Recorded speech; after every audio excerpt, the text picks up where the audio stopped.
Welcome to the Stockout. This is your show at FreightWaves for all things related to the consumer packaged goods industry, the CPG industry. This is an important constituent in the freight transportation industry. It makes up about 1/5 of all freight transportation. And so we set some time aside each week to go through what's happening in the CPG industry and how that relates to all the data that we have at FreightWaves, go through the news, go through some what's happening in the world of freight. So going to do that today. Also going to focus today on what's happening as it relates to health and CPG. Really a lot of news in the last week related to various regulations designed to keep people healthier, fitter, lighter, and what CPG companies might have to do to respond to those changes. I mean, both in the U.S. and the UK. So I'll talk about those things and also give an update on some of what's happening in the world of freight transportation. Like I always do, I'll talk a little bit about butter prices, which hitting new highs. So I'll talk about those things. But first, I'd like to give a thanks to our sponsor, which is RJW Logistics Group. RJW owns and operates every step of the middle mile. As an asset-based integrated logistics company, they offer a full suite of retail supply chain solutions under one roof, including industry-leading retail consolidation that consistently delivers over 98% on time and in full, month after month to many retailers. RJW's programs offer global suppliers control and transparency, helping them improve in-stocks, achieve retailer compliance, grow market share, and increase sales. Visit rjw.com to optimize your supply chain today. So big thanks to RJW Logistics Group. If you wanted to hear directly from their CEO, Kevin Williamson, you can go back about 3 or 4 weeks in the Stockout. Had a good interview with him, talked through how that company specifically can help CPG companies as well as some other strategies. So with that, I'll get into CPG news and going to start out with 3 news stories related specifically to health and CPG. So the first topic is the FDA, the Food and Drug Administration, is proposing changing the definition of healthy as it relates to what CPG companies can call things that are healthy. So it turns out CPG companies can't call anything they feel like healthy. Kellogg would not get away with calling Pop-Tarts healthy, nor should they. But there are specific rules, and really this was something that the FDA required since 1994 when they first gave the word healthy their own definition, and really in most of the time since then, they've focused on fats and saturated fats, and really in the more recent years, the focus on fat has really lessened as far as something to stay away from, and really what's focused the more the focus is on now is sugars. Are people getting too much sugar? Which contributes to obesity? Are people getting too much sodium, which contributes to cardiovascular disease, high blood pressure, et cetera? So what FDA is now proposing, which they did in about a 100-page government document, seems the government can't do anything in less than 100 pages. They talked about placing limits on not only saturated fats, but also sugars, sodium, and then also foods have to have the equivalent of either serving of vegetables, grains, dairy, or protein. So there has to be some positive, impact in order to call something healthy. It can't just be, okay, we avoided all the negative things. And hopefully this does not penalize certain food categories like fish, avocado, nuts that are fairly high in fat. I know there's a disagreement between the FDA and Luna, the Luna bars that are owned by Cliff, which has since been acquired by Mondelez. Those bars had nuts in them, so they were high in fat, did not meet the definition of healthy. Somebody could not even imply that that food product was healthy. FDA says it's high in fat. Luna says, well, sure they are. They have nuts in them. Those are good fats. And so that's just kind of one example of something that might change with CPG. So there could be some CPG items that are not currently allowed to be called healthy that will be later on. There are some that maybe low in fat, high in sugar and salt that are not going to be allowed to be called healthy unless they change their ingredient list. So I think that could have a pretty big impact. Topic number 2, which is also related to health and CPG, is the White House now has a plan to include changes to labeling certain CPG products. And so, last week, the Biden administration hosted a summit on hunger as well as nutrition. So this was the first sort of summit of its kind in many years, I guess since the Nixon administration. And there are really a lot of different prongs to this approach. So there was a lot of public-private commitments that were discussed. A lot of CPG companies are really on board with that. I mean, companies like Tyson, really large list. They're going to commit an amount to exceed $8 billion for things like fighting hunger, providing transportation from people that live in food deserts to places where healthy foods are more plentiful. So a lot of these are really noble intentions here. Include a lot of things like expanding SNAP and the WIC programs. Getting more money for food for children programs. Those type of programs. The thing that stuck out to me as maybe having the biggest impact is, it has to do with labeling, and we have a example of a label there. So this is a label you don't see in the U.S. This is a label that you would see in the UK, certain countries in Europe, and this would go on the front of the packaging rather than that black and white label, or maybe in addition to the black and white label that goes on the back of the packaging. And so the idea is, I have a bunch of items to buy. I have kids that are distracting. I want to know quickly what is healthy and what's not. This stoplight approach, I can see, this thing, okay, it's low in fat, but it is high in sugar. I don't know if I want to buy it if it's high in sugar. Salt kind of in the middle. Maybe I'm a little bit concerned about salt, but, so I'm trying to cut back on sugar. I don't want to buy this product. So this is what the UK health minister recommends using right now. Yeah, it's just easier to digest, quicker to digest. And the Consumer Brands Association, the CBA, which is a brand association that represents a lot. It represents the CPG industry. Really most of its members are CPG, packaged food, as well as other types of packaged goods. I'm going to read this quote from Sarah Gallo. She's the vice president of product policy at the CBA, which represents the CPG industry. As the administration proceeds, we urge against implementing policies that may inadvertently hurt consumers, especially in the volatile economic environment that has caused a spike in the cost to manufacture grocery products. She continued, focusing on the incentive-based and voluntary initiatives such as voluntary interpretive front-of-pack labeling schemes that are fully backed by extensive research has the potential to positively affect our shared hunger, nutrition, and health policy goals. And so CBA doesn't like it. They say, well, this isn't based on research. It's just kind of based on what makes us feel good. They say, if this changes to packaging is just going to add costs. Those added costs are just going to make the margins thinner for CPG companies, which is just ultimately going to cause costs to get passed on to consumers. No argument there when she says that the prices to manufacture groceries have gone up in the last year. I mean, they've gone up more in the last year than I think consumers have even seen. Seen margins contract. You sort of think about how this might impact CPG companies, and like the topic earlier, this could cause CPG companies to change their ingredient list. Maybe they want to take sugar out of those packaged, so that sugar that was red that I showed earlier is now green.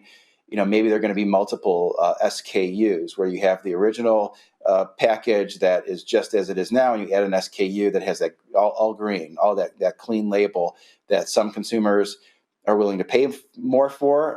The clean label one probably won't taste as good. It rarely does, but these are the type of things that I think CPG companies should think about.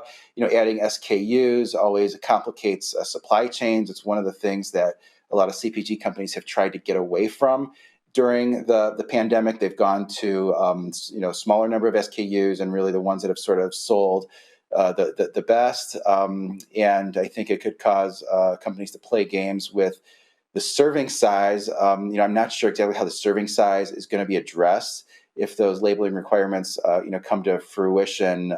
But it also always seems like that's something that the companies sort of play games with. You see a big bag of chips and your serving size is 4 chips. It never really seems realistic. So I think they need to include some standard that the government oversees for those serving sizes as well. So those are 2 health related things, and there's a third that just went into effect in the UK October 1st. So this will impact companies that do business in the UK, of course. And these are basically additional steps. It's almost basically what the Biden administration proposed, and goes beyond that. So these are regulations designed to curb obesity in the UK. British regulations that are now into effect on how unhealthy foods can be displayed after. And these regulations were delayed about 7 months, just went into effect. And so foods above a certain threshold of fat, sugar, and salt can no longer be marketed or merchandised in certain ways. So these food products can no longer be near checkout counters, near entrances, or positioned at the end of aisles. I guess the thought process is there's more impulse purchases. There's more likely to have kids pulling at your pants to get you to buy those products. And so if you don't have those, just end up buying fewer of those products. There's also regulations that are forthcoming discouraging things like buy one, get one free programs that would encourage consumers from buying too many of those programs. And then there's also restrictions for online food and restaurant offering things like free refills of sugary beverages. So it is pretty widespread. I also believe there's changes to when you can market certain of those products, like during prime time television, or television that can reach consumers. So it almost does seem like the UK is treating CPG items that are not deemed healthy as kind of the new cigarettes. I'm going to read this quote from Richard Walker. He's the head of Iceland. It's a major UK supermarket chain. The rule will cost us millions. I mean, it's complete madness. And actually, it will do nothing to curb obesity. Obesity is an issue, of course, and we should tackle it, but there's very little evidence to say doing this will help. Consumers will find what they want. It will just be a little bit more confusing. And when they buy, and when the multi-buy legislation comes into effect next year, it'll lead to less choice and higher costs. And so, kind of like the last one, another thing that the industry, regulation of the industry, does not want. So, all those things could have pretty big impact. And this next topic there is, how is the CPG industry, going to respond to some of these regulations? I mentioned that a little bit. CPG companies might have to change their formulas. You don't want to be an outlier, I think, if you're trying to sell certain cereal box and the one very next to you is all green, and you have a similar one that's red. You're probably going to have to change your formula, do something to make yours not seem unhealthy. I think some CPG products, it's just going to hurt sales.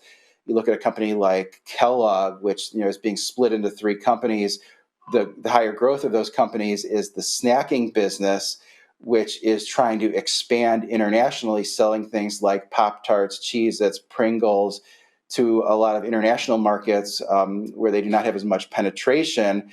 They're going to be stuck with a big, red and yellow label, I think, on a lot of those products that are high in sugar and really don't, offer a lot of nutritional value. So that could actually hurt sales, for them. Cost of products could increase. I think that's true. And then the multiple SKU things, I think, is a real something that the CPG companies might have to consider to keep their products low for a certain clientele and also differentiate them for maybe a little bit higher end clientele. So that's your update on health and CPG. That is a lot in 1 week on that topic, but I think it's an important topic.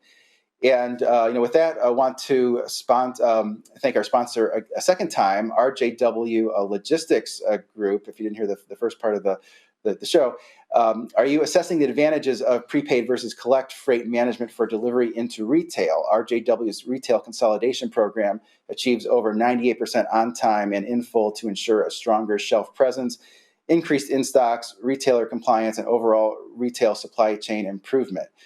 Visit rjwgroup.com to speak with a retail logistics expert about the advantages of RJW's program and to make the best decisions for your business. So again, big thanks to RJW Group. One of those topics that I mentioned, the advantage of prepaid versus collect, they have a lot of thoughts on that. So if that's something of interest, definitely check out the recent stock out episode. I guess it was about a month ago. We did that, and contact the company. They'll tell you all about it. Topic number 5 here, still on CPG before we get to freight. High butter prices are expected to persist. So butter prices may not be something that you think a lot about. I don't think a lot about it, but they are up 25% year over year. It's the second most inflationary food item currently, just behind eggs, and that compares to overall food at home inflation of 13 to 14%, which of course has been a huge burden on those people that eat food.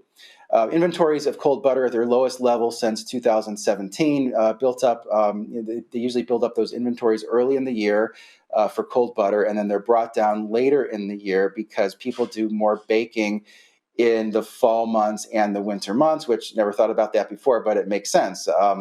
People baking, Thanksgiving pies and so forth. So manufacturers are instructing retailers not to discount their current inventory because you may run out and may not be able to supply them with more butter. So keep your prices high if you happen to be a retailer listening to this on butter. And some of the reasons why it's expected by a lot of the industry that butter prices are going to stay high. It's really about the cow population. The all-important cow population is at its lowest level since 2016, which I assume is related to the fact that meat prices have been so highly inflationary the past couple of years. Ranchers have gotten more for their cows, leads to fewer cows, which leads to lower milk. And then what I've learned about the milk, primarily from this Wall Street Journal article, is that the milk bottlers get first dibs on milk, and then next is ice cream and cheese. Assuming that's who pays the most gets the first dibs and maybe buying the highest quantity, and then butter makers sort of get what's left over. So butter makers sort of get the residue, and then the other issue has been like everything, labor, where butter churners maybe have enough labor for the first shift, but not a second shift. So stock up on butter if you need that for baking going into your baking season. Next, I'll go to our freight update, and I'd like to bring up the sonar chart that shows the contract to spot spread, which is declining but still elevated. And so what these show is on the left shows the dry van spot rate spread, excluding fuel. And so what we're doing there is we're just taking contract rates and we're subtracting spot rates. And normally spot rates are higher than contract rates. If you sort of look at the left side of that left chart, it was up in the 20 to 40% range, and now it's down at negative 60. Well, that's very unusual. We don't think that's sustainable. It is narrower than it was in the summer when it was down at 80 cents. But you can see on the chart on the right, which shows spot rates in white, how sharply those dropped off from the beginning of the year. They dropped from about $3.20 a mile, excluding fuel. We take fuel out of that calculation to 209. Meanwhile, contract rates kind of plateaued for most of the year. We're about $3 in May and have since come down to $2.69. So you have this sort of negative 60-cent spread. If I'm a CPG company, this is maybe the chart that I'm looking at very closely when I'm determining, is some of my business, should some of my contract business go to the spot market to save a little bit of money? And then also when, I'm negotiating rates, I want to look at the spot market in, my particular lanes and overall to see, how much room is there to negotiate for lower rates? And that data suggests there's quite a lot of room. I think some of the Wall Street analysts are starting to catch on to this. Just notice that Key Bank had a big sector call. Todd Fowler is the analyst there. He always asks lots of good questions on analyst calls. I think he's very knowledgeable, and he was talking also about truckload contract rates coming down to follow with the 30% or so decline in spot rates. He was referencing the spot rates on the truckstop.com. So I think CPG companies should keep monitoring that data in the truckload market. And I'll give, to finish up here, let's say a 5-minute overview of what's happening in the rail industry. For those that ship via rail intermodal, have a chart on domestic container loaded volume. You see there the seasonality chart, and that latest dip is what happened with just preparations ahead of the strike. And Norfolk Southern closed some terminals to in-gating, caused a big dip. It's kind of recovered to where we were the past 2 years, or at least in line with where we were, in 2021 and 2019. We're below that green line, which is 2020, which was an extraordinarily strong year.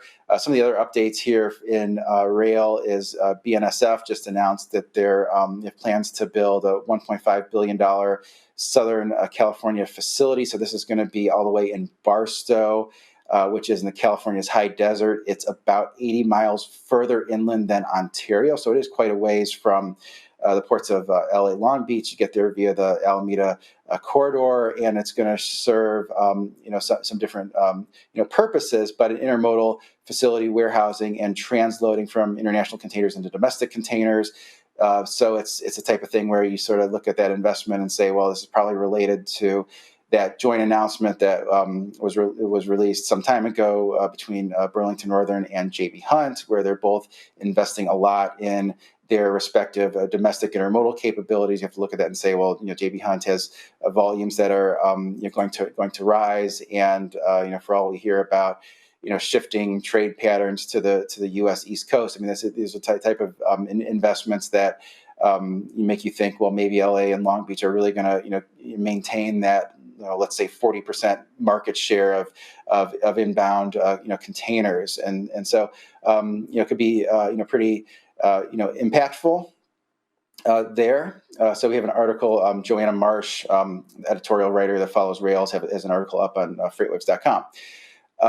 Also want to highlight an article that I think was really well done, written by Rachel Premack. And so the title of that article, there it is: Railroad executives want to eliminate conductors, and exhausted rail workers are terrified. So Rachel interviews some frontline rail workers and really sort of goes through the point counterpoint of this issue of, do there still need to be, two-man crews or two-person crews in a train consist? Can it go to a one-person crew?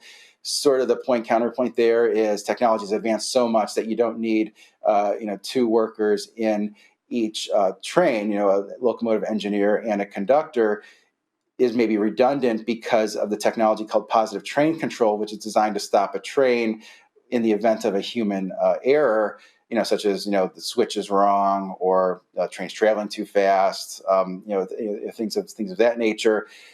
Some of the employees, push back and say, well, what if the locomotive engineer is incapacitated, has a medical issue, speed counts in those type of situations. And so they do bring up some points there. The Class 1 rails want the conductors to mainly stay in the staging yards and the rail yards, working on obviously staging the trains. And that would be one thing that, I think you could argue either way that this could be good or bad for, attracting workers to the industry. I mean, on the one hand, rail workers that get home every night, you're going to attract more to those workers. But it's just one more thing. If they change those work rules, require fewer workers, the prospective employees think, well, this is just a declining industry. I don't want to join. I don't want to join it if there's going to be fewer workers, year after year. And really, there was one great quote in there where one worker talked about how he suspected that the railroads want to change the work rules in order to pull from a group of conductors, and then the conductors would be further away from home, and the rail's objective is to make their job so miserable that the conductors would prefer one-man crews, and so they don't have to spend as much time away. So at least that worker that was quoted, suspicious of the Class 1 railroads motive, and I do think that's just one anecdote, but it also speaks to, I think, really the widespread morale issues currently plaguing the rail industry. Normally, the rail volume recovers. They have no problem, hiring back the people that were, furloughed or, during the most recent, volume downturn. Rails really haven't been able to do that, this time. Lots of, I think, employees left with a bad taste in their mouth. There's lots of disagreement over sick days, et cetera. But definitely check out Rachel's article. In the last few seconds here, I just want to highlight that if CPG companies, their supply chains, I also spend a lot of time talking about rail intermodal. If any of that is helpful to you, please go to www.freightwaves.com/the stockout and sign up for my newsletter. Try to get out about 2 of those newsletters every week. And with that, hope everyone has a great Monday.